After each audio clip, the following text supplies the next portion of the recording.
यहाँ आत्मानुशासन नामक ग्रंथ में अपनी चर्चा चल रही थी मोह रूपी अग्नि के संदर्भ में। मोह रूपी अग्नि और मोह रूपी निद्रा, ये दोनों ही इस जीव को फंसा देने वाली है।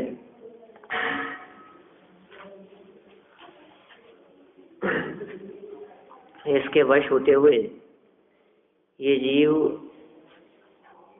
अपार दुख पाता है। मोह रूपी निद्रा में सोता हुआ यमराज के शब्दों को नहीं सुनता। आज ये मर गए, कल वो मर गए, इस तरह की बातें सुनाई तो देती है, लेकिन उस और ध्यान नहीं देता। ये बड़े आश्चर्य की बात है कि अपना अकल्याण करने वाली मोह निद्रा का ये त्याग नहीं कर रहा। इसके वश हुए प्राणियों की कैसी दुर्दशा होती है, उसका चित्रण ये आगामी छंद में करना चाहते हैं। यह जीव मोह रूपी निद्रा के वश में होकर दुखमय असार संसार को ही चाहता है। मतलब कितने आश्चर्य की बात है। जो संसार दुखमय है, असार है, जिसमें लेश मात्र भी सुख नहीं है, उस संसार को ये चाहता है। इसे संसार से छूटना अच्छा नहीं लगता, इसे संसार से छूटने की बात अच्छी नहीं लगती। धर्मात्मा होना तो चाहता है, लेकिन एक लिमिट तक, बस, इससे ज्यादा नहीं। बच्चों को धार्मिक संस्कार तो देना चाहते हैं, पढ़ाना लिखाना सिखाना तो चाहते हैं धर्म, लेकिन कितना? सिर्फ इतना ही पढ़ाना लिखाना सिखाना चाहते हैं कि वो चोरी नहीं करे, ऐसा गलत काम नहीं करे कि जेल में जाना पड़े, ऐसा गलत काम नहीं करे कि हमारा शर्म से सर झुका दे। ठीक है, भाई इतना धर्मात्मा हो, इससे ज्यादा नहीं। इससे ज्यादा थोड़ा सा वो पढ़ने लिखने और सुनने लगे, किसी संघ में जाने लगे, चर्चा करने लगे, प्रवचन सुनने लगे, तो फिर अपने को ऐसे लगने लगता है कि लगता है ये तो शायद हाथ से गया। तो यहाँ ये कह रहे हैं कितने आश्चर्य की बात है। जो सुख का ठिकाना है, जो शाश्वत सुख का रास्ता है, वो इस जीव को बुरा लगता है।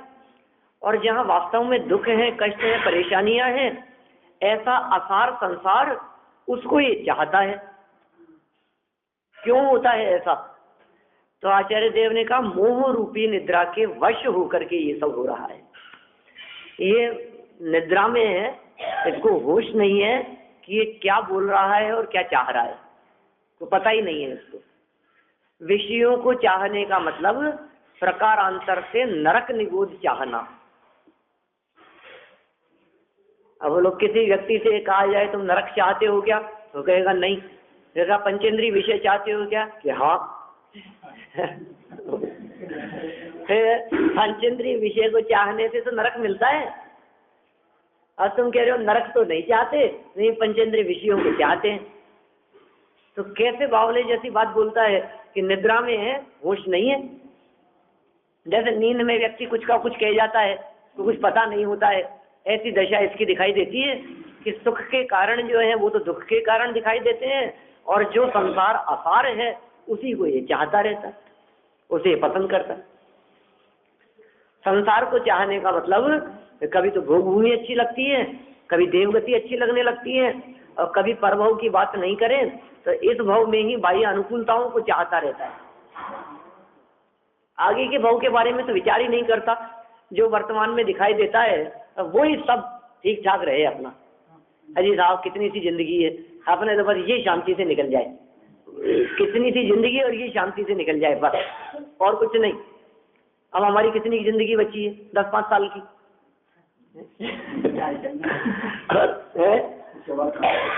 बस फिर इतना तो कम से कम शांति से रह लें। बाजी कैसा लगता है अपने को, और क्या। फिर आगे आगे से तो जो हुआ तो पता नहीं क्या है, लेकिन हम तो अभी की बात करते हैं।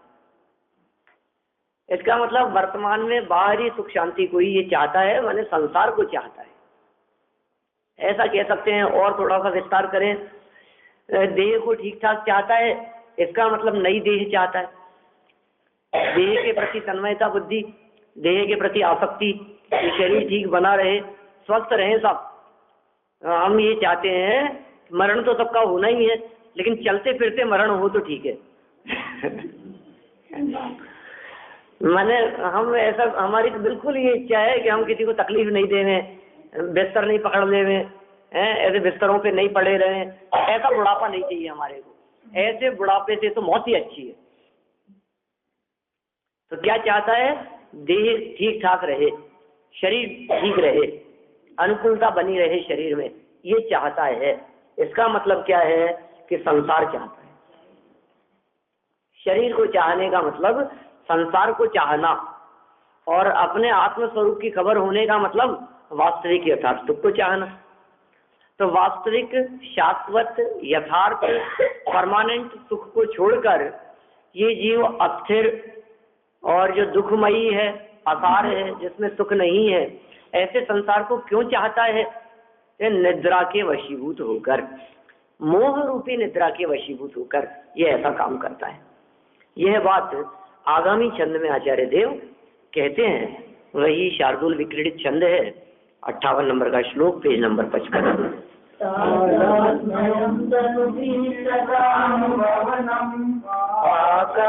दुष्कर्मणो व्यापारः समयं प्रति प्रकृतिभिः गाढं स्वयं वन्दनं निद्रा विश्रमणं व्रते प्रतिभयं शश्वन्मृतेश्च ध्रुवं जन्मिन जन्मनि ते तथापि रमते तत्रैव चित्रं महत्। पाप धन दुख में भोगे धरता है तन से संपन्न, पल पल में व्यापार करे जिससे हो कर्म प्रगति का मन। ये जारी विश्राम मृत्यु निश्चित है, फिर भी भय करता अतिआश्रय गिरी है सारी तू, ऐसे जग में ही रमता। सदा पाप फल दुखमय भोगता है और फिर भी धरता है तन से ही संबंध, फिर भी शरीर से ही संबंध रखता है। जिस शरीर से संबंध रखने के कारण मैंने बहुत कर्म भोगे, जिस शरीर से संबंध रखने के कारण मैंने अनेक प्रकार की यातनाएं, भूख प्यास की वेदनाएं, सर्दी गर्मी के दुख, शारीरिक वेदनाएं, अनेक प्रकार की पीड़ाएं सहन की। किस वजह से सहन की? शरीर से संबंध रखने के कारण। जिनका शरीर से संबंध नहीं है वे महामुनिराज दुख नहीं पाते, कष्ट नहीं पाते। क्यों नहीं पाते? क्योंकि शरीर से संबंध ही नहीं है हमारा। अब शरीर की अवस्था कैसी भी हो रही हो, शरीर को ठंड लग रही हो, लग रही होगी, पड़ोसी है हमारा, हमें तो ठंड लगती ही नहीं है। क्यों? क्योंकि पवन हमारे को छूती ही नहीं है। अस्पर्श स्वभावी हूँ मैं, अरस अरूपी अस्पर्शी, स्पर्श से कुछ भी संबंध नहीं। जब मैं अस्पर्शी हूँ तो ठंडी हवाएं मुझे स्पर्श कैसे करेगी? जब ठंडी हवाएं मुझे स्पर्श नहीं करती तो मुझे ठंड कैसे लगेगी? ऐसा विचार करते हैं ज्ञानी धर्मात्मा पुरुष। तो जो सदा ही तन से संबंध रखता है, शरीर से संबंध रखता है, जिसका संबंध शरीर के साथ में है, जिसका संबंध तन के साथ में है, जिसने तन से अपनापन किया, देखो जिसका जिसके साथ में अपनापन होता है उसकी तकलीफ में ये तकलीफ मानता है। अभी पड़ोसी की कितनी भी तकलीफ हो रही हो, अपने को तकलीफ नहीं है, ठीक है, लेकिन अपने परिवारजनों में जिनसे जितना अनुराग है उनके थोड़ी सी भी तकलीफ होती है हम दुखी होते हैं। क्यों? उनसे जिससे जितना संबंध है, डिपेंड करता है आपके रिलेशन कैसे हैं। जिससे जितने ज्यादा रिलेशन होते हैं, समझ लीजिए आपके कोई खास व्यक्ति अस्पताल में भर्ती है तो हो सकता है आप दिन में 3 बार चक्कर लगाएं, हो सकता है थोड़ा सा कम है संबंध तो रोजाना चक्कर लगाएं, हो सकता है और कम है तो 2-4 दिन में एक बार, और कम है तो अस्पताल में 2 महीने भर्ती रहे, एक बार तो मिल ही आए अपन भी, ठीक है। मतलब आप कितने पर, जिससे जितना संबंध है, ठीक है ना। अब ये संबंध की बात कर रहे हैं, कितना संबंध है आपका, तन के साथ में कितना संबंध है, शरीर के साथ में कितना संबंध है, तो ये कह रहे हैं जितना ज्यादा संबंध रखेगा। अब शरीर में हो गया फ्रैक्चर, अब शरीर में हो रही है तकलीफ, शरीर को लग रही है ठंड, तो फिर ये दुखी होता है। क्या कह रहे हैं आचार्य, सदा पाप फल दुखमय भोगे। पेज नंबर 55 पर 58 नंबर का श्लोक है, मूल पंक्तियां पढ़ रहे हैं अपन, हिंदी पद्यानुवाद। सदा पाप फल, हमेशा ही, सदा मतलब तो हमेशा, दुखमय फलों को भोगा है, पाप के फलों को भोगा है। अब कोई व्यक्ति कहे कि साहब पाप के फल को क्यों भोगता रहा, बोलो ये पाप के फल को क्यों भोगता रहा आज तक, पाप का फल क्यों मिला आखिर मेरे को, तो ये कह रहे हैं धरता है तन से संबंध, शरीर से संबंध रखता है इसलिए पाप का फल भोगता है, शरीर से संबंध नहीं रखे तो पाप का फल भी नहीं भोगने को मिले। इसलिए ये शरीर तो पाप कर्म के फल को भोगने का माध्यम है। जिनके पास में शरीर नहीं है उनको तकलीफ भी नहीं है, और जिनके पास में शरीर है और शरीर के प्रति अपनापन नहीं है उनको भी तकलीफ नहीं है। लेकिन शरीर होते हुए शरीर के प्रति जो अपनापन रखते हैं, शरीर से संबंध रखते हैं, वे दुख पाते हैं। गलत व्यक्ति के साथ में संबंध है हमारा, और समस्या ये है कि जन्म से लेकर मरण तक साथ रहता है, साथ रहे लेकिन संबंध न हो। क्या साथ रहने में ऐतराज नहीं है, शरीर तो साथ रहेगा ही, शरीर को छोड़ के कहाँ जाएंगे हम। शरीर तो अनंतों के भी साथ में रहता है, लेकिन साथ में रहते हुए भी अनंत सुख का उपभोग करते। परम औदारिक शरीर है, तन साथ में है, शरीर साथ में है, लेकिन शरीर साथ में होते हुए भी संबंध नहीं है, लक्ष्य नहीं है शरीर की तरफ। शरीर की मौजूदगी में भी शरीर से लक्ष्य हटाकर जो अपने स्वभाव का लक्ष्य करते हैं वे जीव आनंदित होते हैं, प्रसन्न रहते हैं। तो दुखमय फलों को क्यों भोगता रहा, तन से संबंध रखकर, और पल पल वह व्यापार करे जिससे हो कर्म प्रकृति का बंध। साहब आप कुछ बिजनेस करते हैं क्या?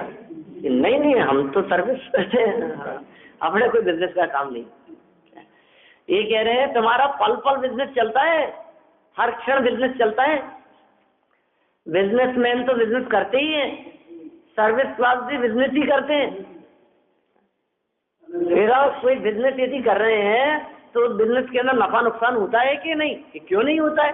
बिजनेस करेगा तो नफा नुकसान कैसे नहीं होगा? कि कुछ आता है और कुछ जाता है, कि हाँ क्यों नहीं आता जाता है? कि कुछ कमाई किया नहीं बिजनेस करके, कि क्यों नहीं की है? कर्म प्रकृति का बंध।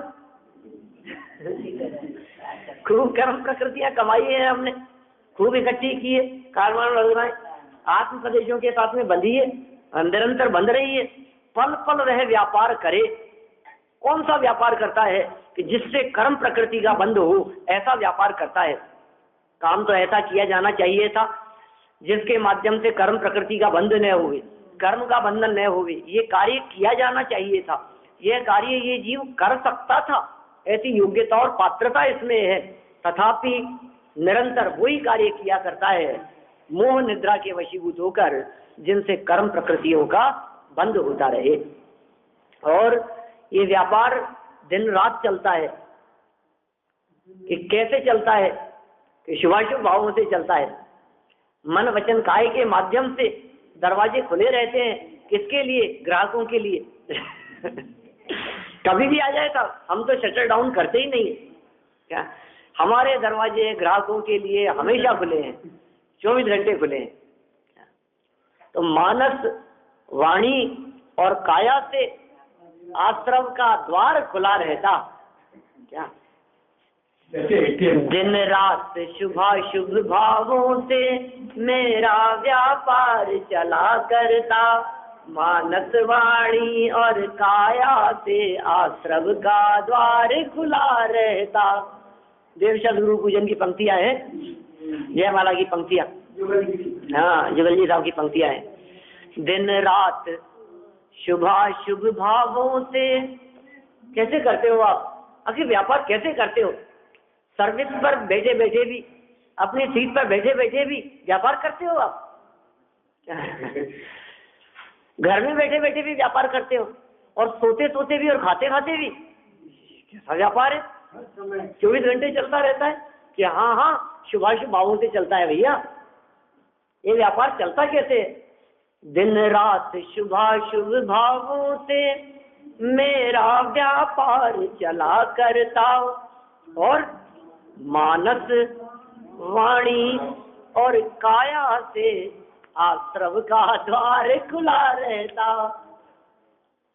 क्या होता है उससे कि शुभ और अशुभ की ज्वालाएं हाथ लगती है, बिजनेस करने वालों को चैन नहीं मिलता। क्या? हाँ समझ लो आप, मतलब जो व्यक्ति बिजनेस करता है, जो बिजनेस और सर्विस में इतना फर्क है कि सर्विस 8 घंटे और बिजनेस 24 घंटे। क्या स्वरूप ही ऐसा ही, क्या करें? तो उससे क्या होता है? शुभ और अशुभ की ज्वाला से झुलता है मेरा अंतस्थल, अंतरंग निरंतर झुलस रहा है शुभ और अशुभ की ज्वालाओं से। और ये शुभ और अशुभ की ज्वालाओं के लिए पिछले श्लोक में अपन ने देखा था कि पिछले श्लोक में मोह रूपी अग्नि शब्द का प्रयोग किया था, जिसमें जीव निरंतर जलता रहता है।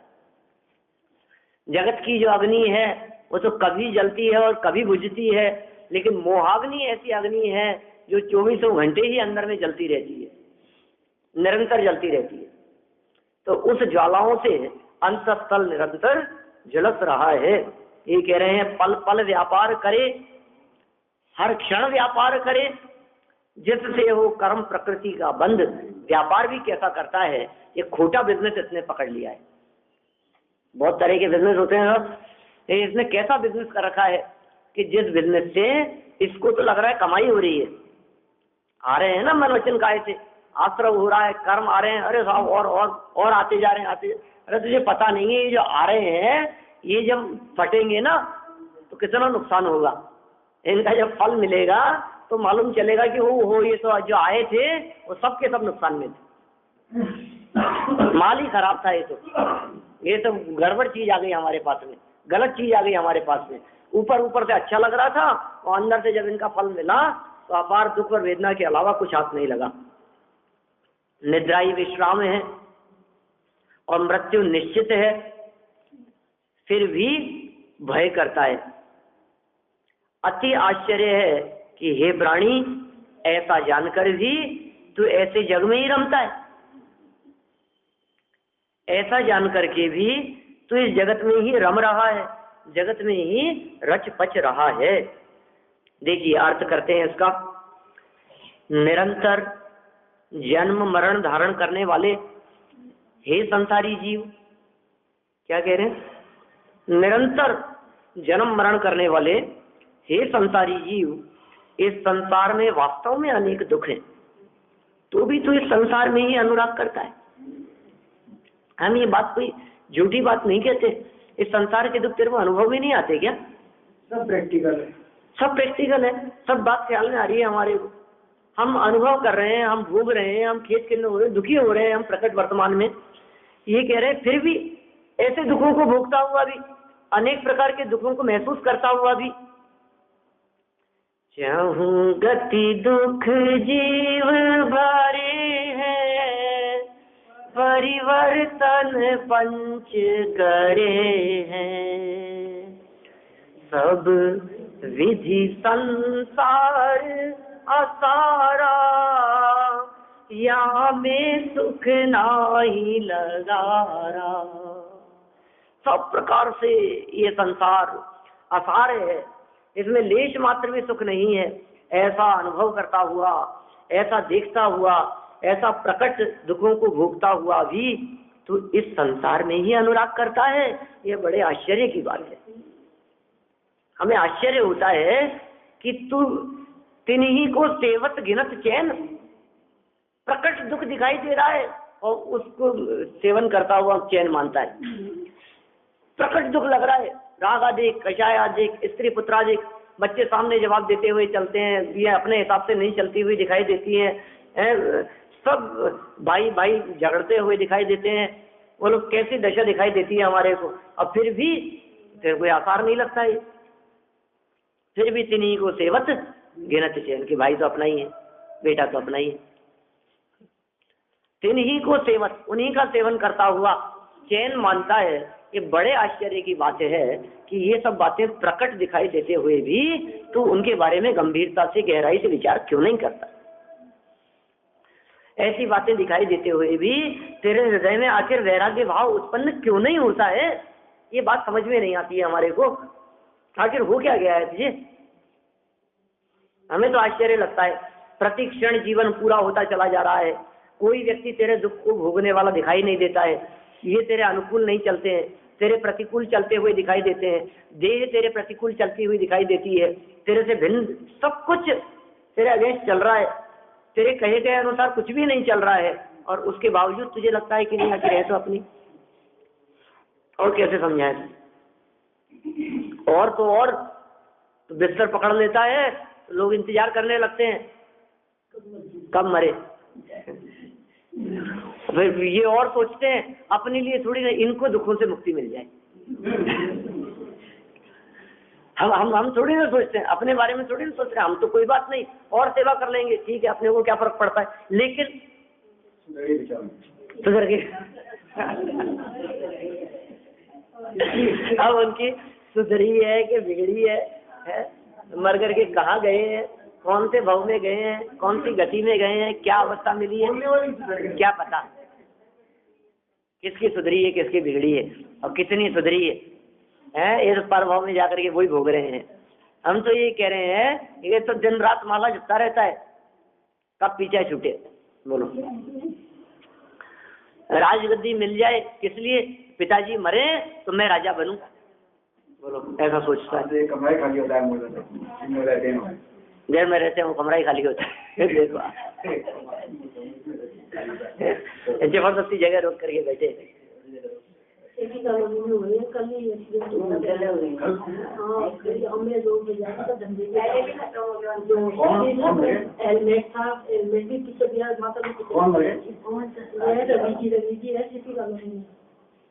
देखो एक दवाई खत्म हो गया, एक दवाई डिप्रेशन में है, मतलब सब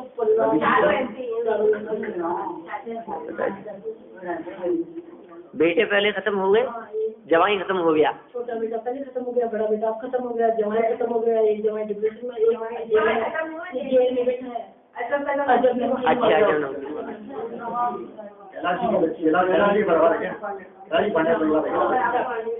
चलो कोई बात नहीं, यहाँ की वालों के रास्ते दुकान है।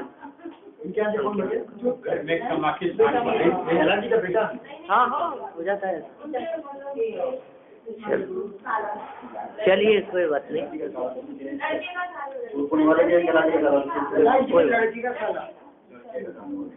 देखो आप 55 नंबर का पेज है। हम तो ये कह रहे हैं कि आज वो चले गए, कल वो चले गए हैं, वो भी चले गए, अरे कल तो मिले थे। ये पिछले जन्म में अपन ने ऊपर ही ऊपर, देखो इसी पेज पर ऊपर ही ऊपर लाइनें पढ़ी थी अपन ने, क्या आज ये मर गया, आज वे मर गया। इस प्रकार यमराज के वादित्रों के तीव्र शब्द निरंतर सुनने पर भी मोह निद्रा को नहीं छोड़ता। क्या यमराज की आवाजें हैं ये जो चर्चाएं चलती हुई दिखाई देती है, ये आवाज किसकी है? ये कौन लेकर के गया है? यमराज की आहट सुनाई नहीं देती आपको? मृत्यु दिखाई नहीं देती? देते हुए भी, दिखाई देते हुए भी बड़े आश्चर्य की बात है। देखिए वापस अर्थ की तीसरी लाइन, जरा इन दुखों का विचार तो कर। हम नहीं कह रहे, तुम स्वयं ही इन दुखों का विचार तो कर कि जिस शरीर से तेरा संबंध है वह महाक्लेश का कारण है। सर दर्द हो रहा है, अब सर ही नहीं है तो सर दर्द करेगा। बोलो, घुटने दर्द कर रहे हैं, अब घुटने ही नहीं है तो घुटने दर्द कैसे होंगे? मुनिराजों की कमर दर्द करती है कि नहीं करती है? कमर तो है लेकिन कमर को अपना नहीं मानते, तो संबंध नहीं रखते, तो कमर दर्द से कोई मतलब नहीं है उनको। जिस शरीर से तेरा संबंध है वह महाक्लेश का कारण है। तू सदा एक देह को छोड़कर दूसरी देह धारण करता है। ये काम है। ये क्या काम करता रहा? देह धारण करने का काम रहा है। देह छोड़ना और देह धारण करना, फिर नया शरीर प्राप्त करना, फिर पुराना छोड़ देना। निरंतर इसी इसमें लगा हुआ है। जन्म मरण के चक्कर में लगा है और निरंतर पाप कर्म के फल रूप दुख को भोगता है। कब भोग रहा है? निरंतर भोग रहा है। तू प्रति समय कर्म प्रकृतियों से बंधने का ही व्यापार स्वयं करता है। तो कहता है कि कर्म प्रकृतियां बंद क्यों रही है? कि तू शुभाशुभ का परिणाम करता है, इसलिए कर्म प्रकृतियां बंधती है। तो शुभाशुभ परिणाम करना बंद कर देवे तो कर्म प्रकृतियां बंधना भी बंद हो जाए। कि हमने ऐसे क्या पाप किए? कि पाप तो हमने ही किए। देखो आप ऐसा मत कहो। लोग ऐसा कहते दिखाई देते हैं, हमने क्या पाप किए, समझ में नहीं आता। हमने तो कोई ऐसे पाप ही नहीं किए, हमारे ऐसे कर्म का उदय क्यों आता है? ये कह रहे हैं भैया तेरे ही किए हुए हैं, किसी और के किए हुए नहीं है। स्वयं के किए हुए भोगने में आते हैं। स्वयं के किए हुए कोई भोगता है? स्वयं की जो हाँ, तो प्रति समय कर्म प्रकृतियों से बंधने का व्यापार स्वयं करता है। कोई दूसरा तुझे बांध लेता हो ऐसा नहीं है। और यहाँ बेईमानी नहीं चलती है, यहाँ रिश्वत नहीं चलती है।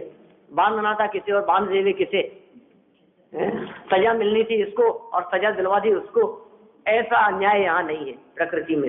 ये वस्तु व्यवस्था ऐसी है। निद्रा आने पर विश्राम करता है। काल से डरते हुए भी निश्चित रूप से मरण को प्राप्त करता है। कितना भी डरने से क्या होगा? मौत तो आएगी आएगी, मरण तो होगा ही। कब किसका हो जाए क्या पता? कि अपना कब होगा? कि अपनी बार जब अपना नंबर आएगा अपन भी चले जाएंगे। तो नंबर आएगा कि नहीं अपना? कि लाइन में तो लग रहे हैं। वो कौन सी लाइन में लग रहे हैं? 10 वर्ष ऐसी कुछ एक बहुत अच्छी बात आई थी, कुछ ध्यान नहीं आया मेरे को। कल परसों अपन ने कुछ ऐसी बात की।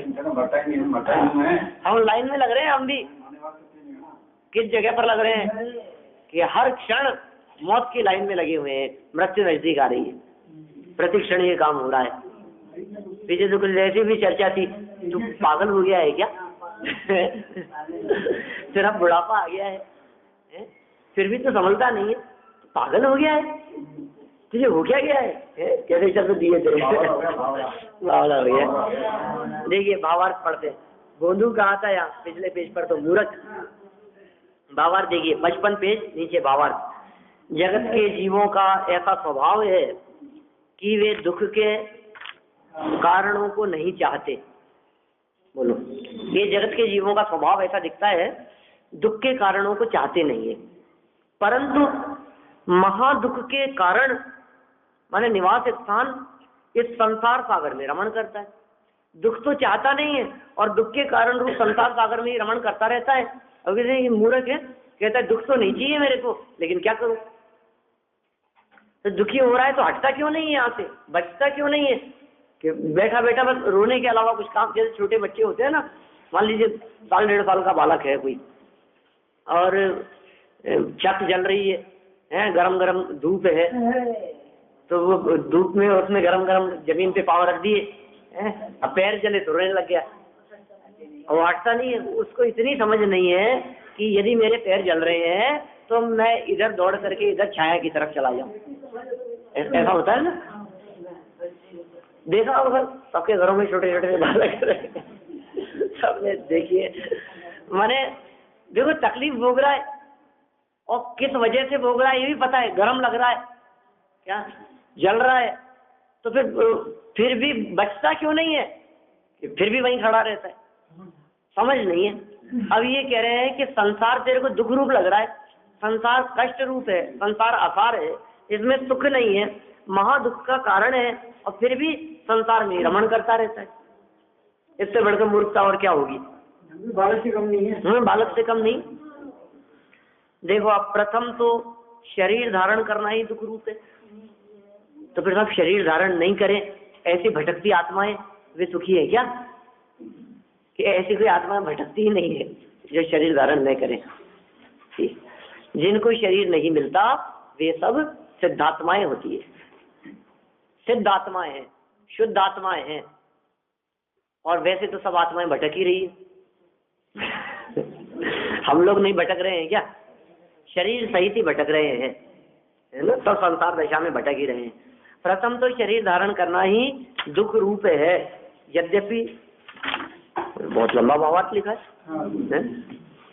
यद्यपि मुक्ति प्राप्त होने में निमित्त होने से जो सर्वोत्कृष्ट है, ऐसा मनुष्य शरीर भी पिता के वीर्य और माता के रुधिर से उत्पन्न होता है।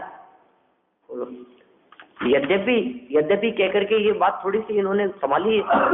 ये कहा है कि यद्यपि ये बात ठीक है कि ये जो मनुष्य शरीर है, ये मनुष्य शरीर भी अपवित्रता से ही उत्पन्न हुआ है, तो भी इस मनुष्य शरीर से मुक्ति की प्राप्ति हो सकती है। मुक्ति प्राप्ति में निमित्त बनता है ये मनुष्य शरीर। यहीं से सर्वोत्कृष्ट मुक्ति की प्राप्ति हो सकती है, और मुक्ति प्राप्ति में सर्वोत्कृष्ट निमित्त है मनुष्य शरीर। एकांत है ही। मनुष्य गति के जीव ही मुक्ति की प्राप्ति कर सकते हैं, अन्य किसी गति के नहीं। तीनों गति के नहीं कर सकते। सम्यक एकांत है, ये सम्यक एकांत है।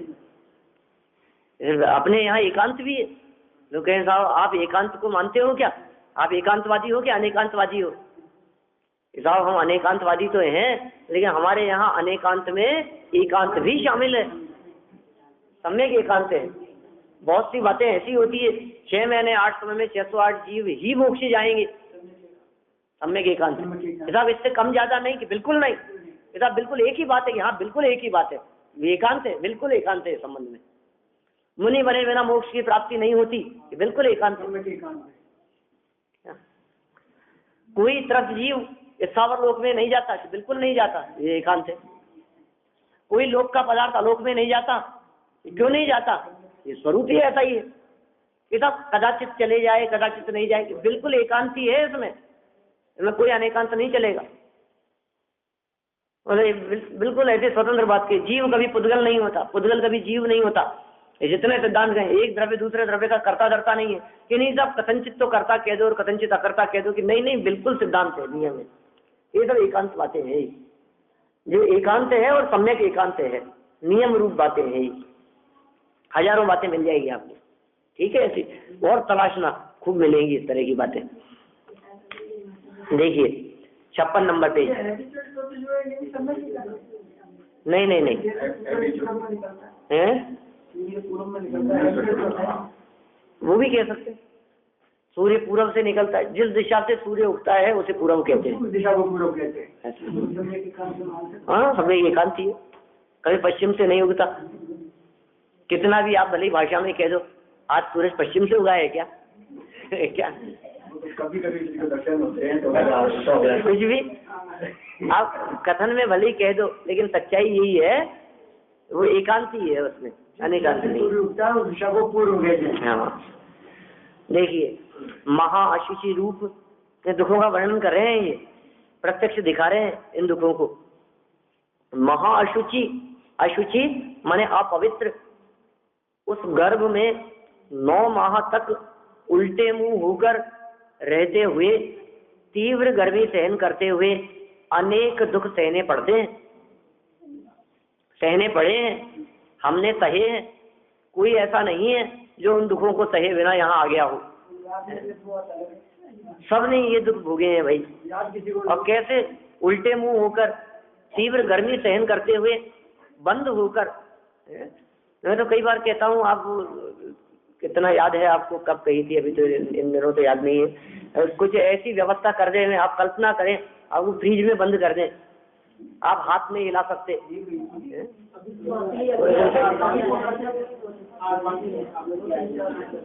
2-4 महीने पहले आई होगी कोई बात। बंद कर दें आप चिंता मत कीजिए, खाने पीने की सारी व्यवस्था होगी, आहार निहार की बिल्कुल बराबर सब व्यवस्था रहेगी अंदर। लेकिन बस इतना है कि आप वहीं रहेंगे अंदर ही, आप निकल नहीं सकते हैं। कितनी देर रह सकते हैं आप? बिल्कुल फिक्स ऐसा सांचा बना देंगे जिसके अंदर आप हाथ पांव हिला नहीं सकते, बिल्कुल नहीं। 10 मिनट, अरे 10 सेकंड यदि रहता है तो हाथ पांव दर्द करने लग जाते हैं, बिना हिले डुले। और बच्चे चेचू कर देते हैं ना। 10 मैंने वैसे भले ही हम बैठे रहे। 1-2 महीने के बच्चों के मालिश करने वाली आती है, बिल्कुल पैक करके बांध देती है कपड़े से। हाँ, ये देखिए क्या कह रहे हैं, ये ऐसे अपार दुख सहने पड़ते हैं भाई। गर्भ से निकलना भी महादुख रूप है। बाल्य अवस्था में अति अज्ञान दशा होने के कारण कुछ शुद्ध नहीं रहती है, बालपने में ज्ञान न लियो, ऐसी पंक्ति है। वो आगे कहेंगे वो बात। अभी तो कह रहे हैं ज्ञान नहीं था, समझ नहीं थी, चाहे जो चीज खा लिया, चाहे जहाँ रह लिया, कुछ भी उल्टा सीधा। मान लीजिए आप मलमूत्र आदि कर दिए हैं तो उन्हीं में पड़ा है, गंदगी में पड़ा है, उसी में हाथ सने हैं और वो ये हाथ मुंह में भी चले जाएं, बोलो कुछ होश नहीं है, बिल्कुल भी कुछ अता पता नहीं है।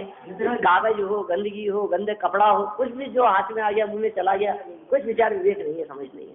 जितना ध्यान नहीं रहता उतना बढ़ता रहता है, जब ध्यान हाँ, बंद हो जाता है।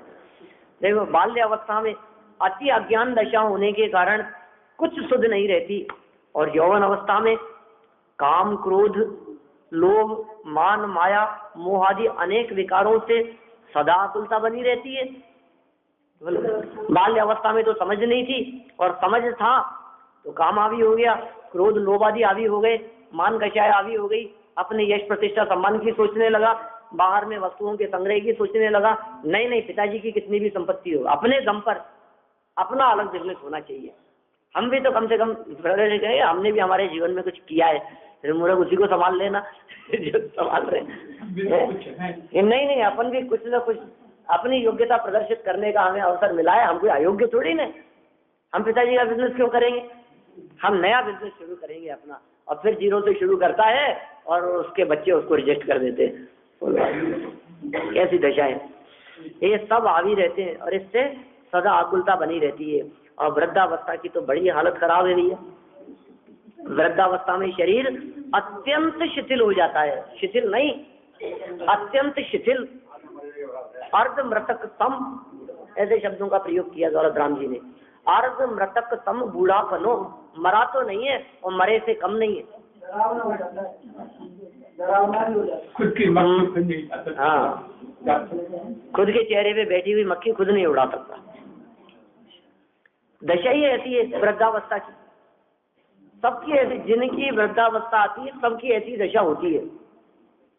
आपको यदि कदाचित ऐसे लगे कि नहीं साहब हमारी देखो वृद्धावस्था तो आ गई लेकिन ऐसी दशा नहीं हुई, कि बात मत करो, अभी कल का भरोसा नहीं है, अभी कुछ भरोसा नहीं है।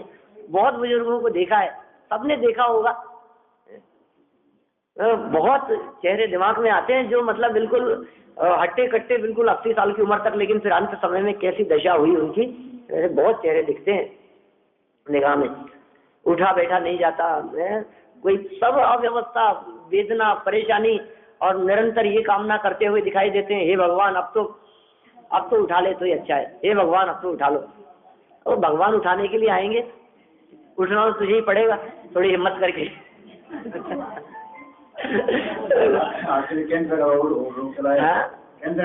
सही बात है, चलते रहते हैं। वृद्धावस्था और शरीर की दशा ऐसी, मतलब तन रोगों की खान है, शरीर में रोग निरंतर बने रहते हैं। हजारों रोग है शरीर में, कब कौन सा रोग प्रकट हो जाए। सुप्त अवस्था में तो हजारों करोड़ों रोग इस शरीर में बने हैं, जो जागृत नहीं है, जो प्रकट नहीं है। अब कौन सा रोग कब प्रकट हो जाए हमें कुछ पता नहीं। तो इस तरह से ये 3 बातें कही, यहाँ बाल्यावस्था की बात कर दी, यौवन अवस्था की बात कर दी, और वृद्धावस्था के अंदर भी शरीर की शिथिलता की बात कही है। इस प्रकार मनुष्य गति के अपार दुखों की बात कही। इसी संसार दशा में देव गति के, त्रियंच गति के और नरक गति के भी अनेक प्रकार के दुख हैं, जिनकी चर्चा नीचे के पैराग्राफ में की है। अब इस चर्चा को कल आगे बढ़ाएंगे। अपना समय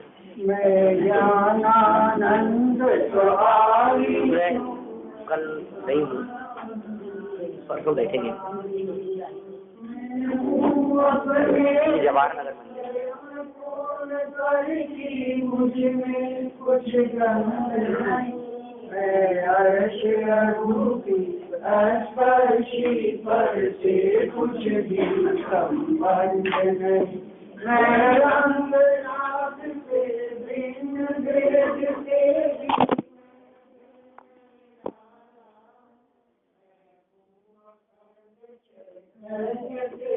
निज रस में रमने वाला, मैं ही मेरा करता धरता, मुझ में पर का कुछ काम नहीं, मैं मुझ में रहने वाला, पर में मेरा विश्राम नहीं।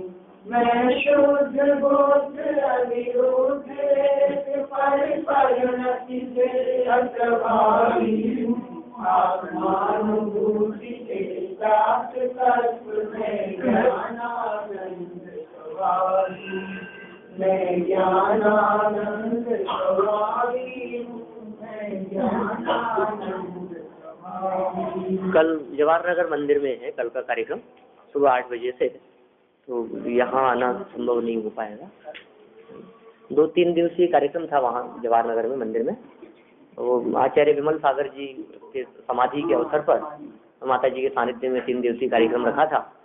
तो मृत्यु महोत्सव और समाधि मरण इस तरह के टॉपिक के ऊपर कई विद्वानों को बुलाया है, तो मुझे भी वहाँ बुलाया है। तो उद्बोधन होगा वहाँ 20-25 मिनट आधे घंटे का, तो यहाँ आना संभव नहीं। नाश देखूं ज्ञान के प्रकाश देखूं, बाबा परिभाष देखूं, भानुषी बखानी है चंद्र विचान देखूं, बंधवी दीवान देखूं, कपर विचान देखूं, बल में समाई है अनुभवदाय देखूं, जीव के जताय देखूं, काहू में जताय देखूं, भव्य हुए रानी है समाचार देखूं, पार के उतार देखूं, सुख विस्तार देखूं, ऐसी जिन्हें मानी है जिनवानी के श्री अद्भुत परमान, अनालय कृति करे दे माता मैया, ये जिनवानी भारती तो जबूद में जो तेरा शना करे तो पावे तुझे, जवानी के ध्यान से तुझे लोकालो, सुवानी मत नमूसरावे नमू।